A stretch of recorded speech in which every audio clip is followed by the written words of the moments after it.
नमस्कार दोस्तों, बहुत-बहुत स्वागत है अभी के इस वीडियो में। जो ईपीएफओ के सब्सक्राइबर है दोस्तों, तो उनके लिए बहुत बड़ी गुड न्यूज़ निकल कर आ रही है। तो इसी के बारे में अभी इस वीडियो में हम डिटेल में जानने वाले हैं। तो जैसा कि मैंने मेरे पहले वीडियोज़ में आपको बताया था कि यहाँ पर अगर मान लीजिए किसी की नौकरी छूट जाती है, तो वो जो है वो 1 महीने के बाद जो है वो पीएफ का अमाउंट जो होता है, तो उससे जो है वो 75% जो राशि है, वो निकाल सकता है। तो यहाँ पर जो है दोस्तों, ये जो अहम पूर्ण अपडेट इसी को लेकर आया है, तो इसी के बारे में दोस्तों इस वीडियो में हम डिटेल में जानने वाले हैं। तो चलिए दोस्तों, ज़्यादा टाइम नहीं गवाते और ये जो डिटेल न्यूज़ है इसको अभी हम जानते हैं। पर उससे पहले अगर आपने चैनल को सब्सक्राइब नहीं किया है, तो चैनल को सब्सक्राइब कर दीजिए और उसके बाद जो बेल का बटन आएगा उसे भी आप प्रेस कर दीजिए, ताकि जो आने वाले वीडियोज़ है वो सबसे पहले आपको देखने को मिल सके।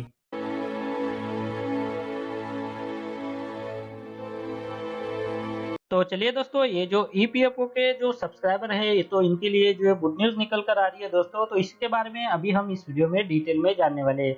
तो यहाँ पर इसके बारे में बताया गया है कि ईपीएफओ का लागू हुआ नया नियम ईपीएफ खाता धारकों को और राज्य और केंद्र सरकार के कर्मचारियों को भी होगा बड़ा फायदा। तो यहाँ पर इसके बारे में आगे बताया गया है कि ईपीएफओ ने एक महत्वपूर्ण फैसले में कहा है कि अगर कोई व्यक्ति 1 महीने तक बेरोजगार रहता है, तो वह अपने पीएफ का 75% जो पैसा है वो निकाल सकता है।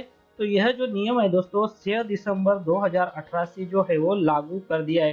तो इसके बारे में आगे बताते हुए कहा गया है कि ईपीएफओ योजना 1952 के तहत प्रावधान के तहत 2 महीने तक बेरोजगार रहने की स्थिति में उपयोक्ता अपनी बची हुई 25% जो राशि है वो भी निकासी कर खाते को बंद कर सकते। तो चलिए दोस्तों, यहाँ पर जान लेते हैं कि इस संदर्भ में जो पहले नियम था तो वो क्या था। तो यहाँ पर इसके बारे में आगे बताया गया है कि अब तक नौकरी छूटने के 2 माह बाद पूरा पैसा निकालने की छूट होती थी, लेकिन पूरा पैसा एक बार में ही निकालना होता था।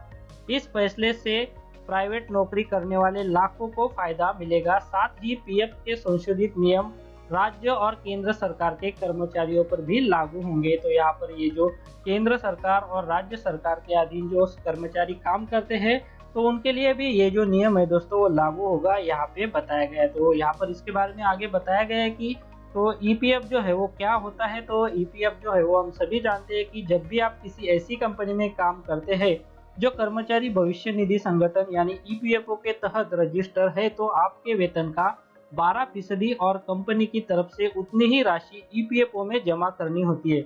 इसके लिए कंपनी आपके वेतन से हर महीने भविष्य निधि यानी पीएफ की राशि काटती है। तो ये जो डिटेल न्यूज़ थी दोस्तों, ईपीएफओ ने ये जो नया नियम 6 दिसंबर से जो लागू किया है कि इसके तहत आप जो है वो आपकी पीएफ की जो अमाउंट है, अगर आपकी नौकरी छूट जाती है तो आप जो है वो 1 महीने के बाद जो है वो इस अमाउंट का 75% पैसा जो है वो निकाल सकते हैं। और अगर मान लीजिए आपको जो नौकरी है वो 2 महीने बाद भी नहीं लगती है, तो उस केस में जो है वो आपको जो बची हुई 25% राशि है पीएफ की, तो वो भी जो है वो निकाल कर आप आपका जो खाता है पीएफ का वो बंद कर सकते हैं।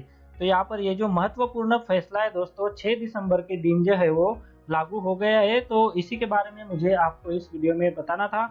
अगर दी गई जानकारी आपको अच्छी लगती है तो इस वीडियो को लाइक कीजिए दोस्तों, और अगर आपने चैनल को सब्सक्राइब नहीं किया है तो चैनल को सब्सक्राइब कर लीजिए। और ये जो वीडियो है दोस्तों आपके दोस्तों के साथ भी शेयर कीजिए, ताकि इनको भी इस बारे में जो है वो पता चल सके और वो भी ये जो नया नियम लागू हुआ है तो इसका बेनिफिट ले सके। तो चलिए दोस्तों, अभी मैं मिलता हूँ मेरे अगले आने वाले वीडियोज में।